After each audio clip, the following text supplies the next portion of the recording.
అమ్మా ఒకసారి నాన్నతో మాట్లాడి. మైథిలి, బ్రతకటానికి ప్రేమకుటుంటే సరిపోదు. ఇంట్లో వాళ్ళు చూసే పెళ్లి సంబంధాల వల్ల ఇప్పుడు నువ్వు బాధపడినా తర్వాత నీ మంచికే చేశావని అర్థం చేసుకుంటావు. 2 years నుండి జాబ్ చేస్తుందండి. పెళ్ళిన తర్వాత మీకు ఇష్టం ఉంటేనే. పెళ్ళైన తర్వాత వాళ్ళు వీలు బట్టి వాళ్ళే ప్లాన్ చేసుకుంటారు కదా. అబ్బాయితో ఏదన్నా మాట్లాడు. మీ బ్రౌజర్ హిస్టరీ చూపిస్తారా?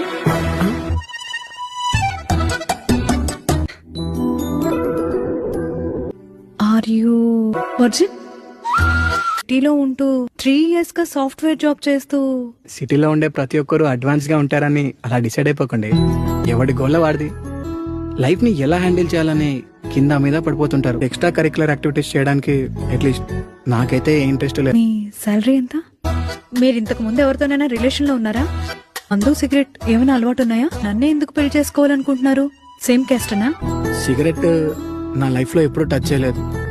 మందు నా ఫ్రెండ్ ఒకసారి బర్త్డే పార్టీ అంటే తాగాను. నాకు ఆ టేస్ట్ అసలు నచ్చలేదు. అప్పుడే ఫిక్స్ అయిపోయా మళ్ళీ నా లైఫ్ లో ఎప్పుడూ టచ్ చేయకూడదని. మిమ్మల్ని ఎందుకు అంటారా?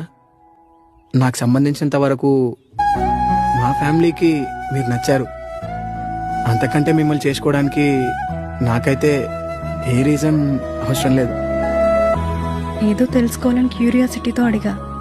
Please don't mind. No, that's totally fine. ఇంటికెళ్ళి ముహూర్తాలు ఎప్పుడు పెట్టుకుందామో ఫోన్ చేసి చెప్తాను. నేను ఇంకా నా డెసిషన్ చెప్పలేదు కదండి. మీతో కొంచెం మాట్లాడచ్చా? చెప్పండి. నాకు ఈ పెళ్లి చూపులు ఇష్టం లేదు. లవ్ చేస్తున్నారా? హా. నిజం చెప్పాలంటే నాకు గర్ల్ ఫ్రెండ్ ఉంది.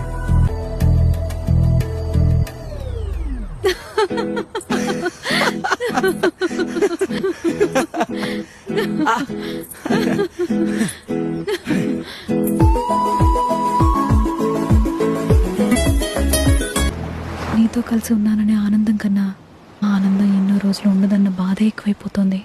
మా ఇంట్లో చెప్పొచ్చడం నాకు పెద్ద కష్టమేం కాదు. నువ్వు కూడా మీ ఇంట్లో ఒకసారి చెప్పి చూడొచ్చు కదా. మా ఇంట్లో ఈ విషయం నేను ఇంకా చెప్పలేదనుకుంటున్నావా? సరే అయితే నేనే మెల్లగా మీ ఇంటికి వచ్చి మాట్లాడతాలే. మనం ఎక్కువసేపు ఇక్కడే ఉన్నాం అనుకో లోపల డౌట్ వచ్చేస్తుంది. వెళ్దాం.